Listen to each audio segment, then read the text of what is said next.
एखादा अर्धा असते मराठा समाजानं पण शांत राहावं आणि यांना शांत राहा म्हणायचं कामच नाही आहे, कारण ते नेत्याने सांगितल्याशिवाय शांत नाही राहत. त्याच्यामुळे त्यांचा नेता काय आव्हान करीत नाही त्यांना, त्याच्यामुळे त्यांना ती कायदा सुव्यवस्था बिघडायची, त्यामुळे त्यांना सांगून काही उपयोग नाही.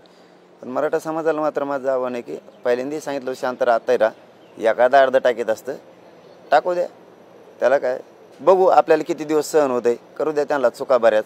मी आता मागेच सांगितलेलं महिना 2 महिने गप राहा, बघूयात किती चुका करतात, नाविलाज मग आपला बी नारड्याला लागल्यावर. स्पेसिफिक तुमचं संपूर्ण महाराष्ट्रातील मराठा समाजाला या आंदोलनाच्या निमित्तानं काय आवाहन असणार आहे?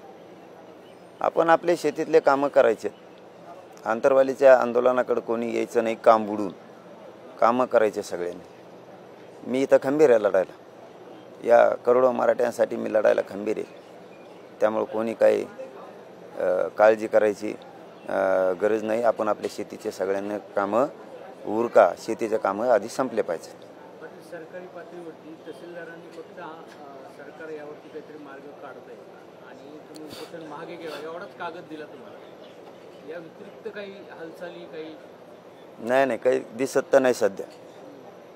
मी तर बघ माझं काम आहे. म्हणजे तुमचा उल्लेख करायचा नाही, तुमच्याकडे दुर्लक्ष करायचं अशी सरकारची भावना आहे. होऊ शकतं, का ना करायचं ते होऊ शकतं. त्याचं काय सांगावं सरकारची काय भावना आहे काय नाही.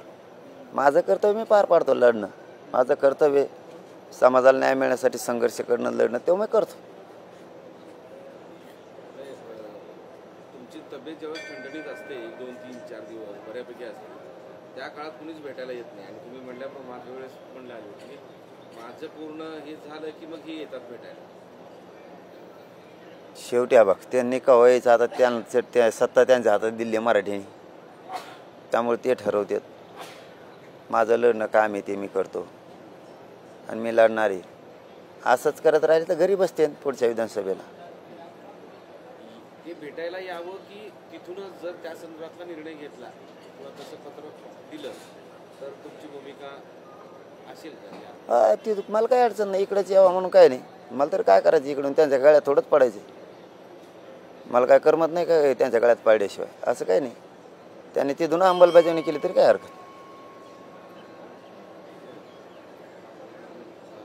काल संध्याकाळी कोणीच आलं नाही ते येतो म्हणत असते, पहिल्यासारखंच असतं. बघू काय होतं. आज पुन्हा